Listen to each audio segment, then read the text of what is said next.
Ever get that feeling? Like the usual advice on scaling a business, it's missing something, a secret sauce, you know? It's like everyone's using the same map, but the destination, it keeps changing. Exactly. And you know who really feels that disconnect? Successful founders. Oh, absolutely. Turns out they've been bumping up against this thing. It's called founder mode. Yeah. And it really challenges a lot of conventional wisdom about growing a company. And the best part is, this isn't just some, fringe theory. Our deep dive today, it actually takes us through how Brian Chesky, the CEO of Airbnb, Oh, wow. Okay. he actually stumbled on this whole founder mode thing. Really? What happened? So Chesky's at this Y Combinator event, right? And he just drops this truth bomb about how following the standard playbook, it almost destroyed Airbnb. Okay, that's a little dramatic, but I'm intrigued.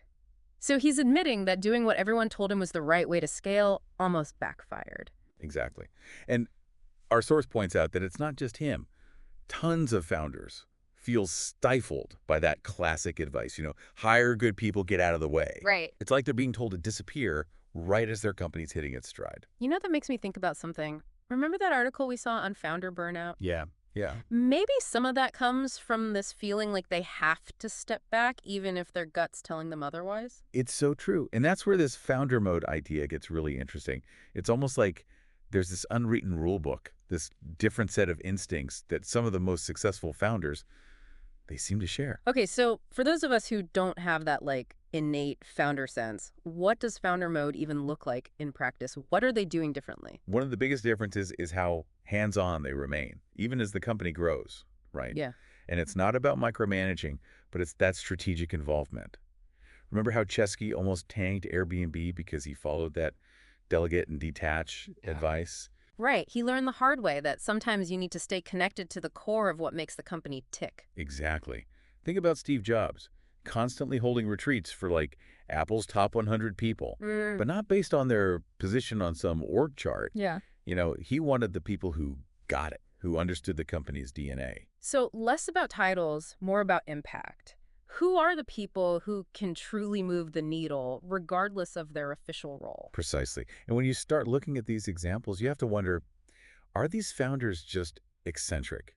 Or are they onto something that, like traditional management theory, has totally missed? It's like they're playing by a different set of rules almost, right? Yeah, and instead of recognizing that we just label them as like difficult or unorthodox, Right. makes you wonder how many like brilliant leaders have been totally sidelined Huh. because they didn't fit that like manager mode mold. Oh, totally. And then on the flip side, how many companies have just plateaued or even failed because they stifled the founder's vision just to do things the right way?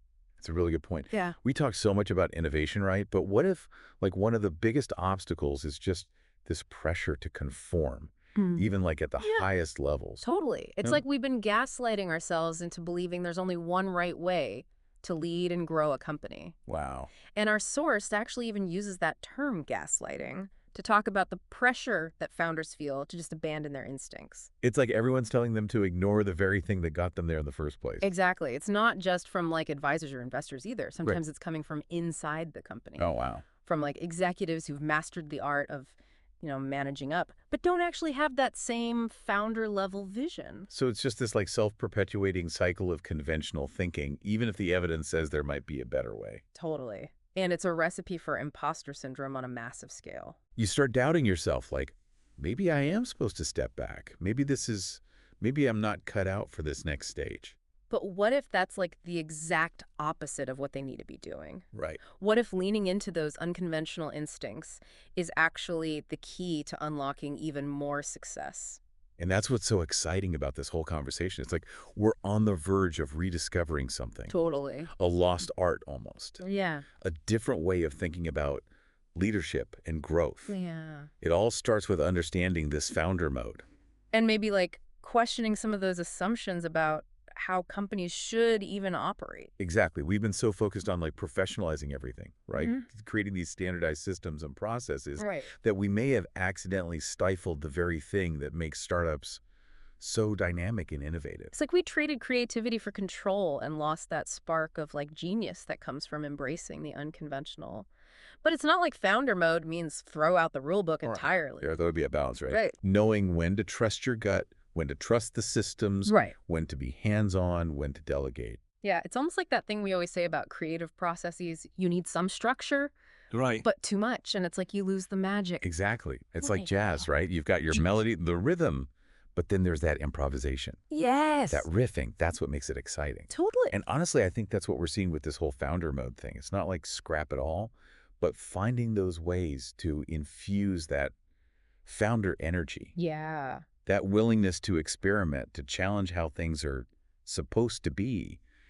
You bring that into the DNA of the company. Which probably looks different for every company, though, right? And every Oh, founder. absolutely. Yeah. No one size fits all here. It's like understanding your strengths, your company's own, like what makes you you, Right. and then figuring out how to build an environment where that can actually thrive, even as you grow. Which brings us back to you, our listener. Mm. You might not be building the next Airbnb or whatever, but this whole founder mode thing, trusting your gut, challenging the norms, Mm-hmm. that's relevant to anyone who wants to make a real impact, you know? It really is. Yeah. It's recognizing that sometimes that less traveled path, Yeah. the one that zigs when everyone else sags, Right. that might be the most innovative way forward. And that takes guts, though, right? To trust your gut when everyone else is saying, play it safe. For sure. So, as we wrap up this deep dive, here's our final thought for you to chew on. If you were building something new, Okay. what's that one thing you'd hold on to, even if everyone said that won't scale? Interesting. What's that spark that makes your vision yours? I love that. Keep that question close, because maybe, just maybe, the world needs a little more of that founder spirit.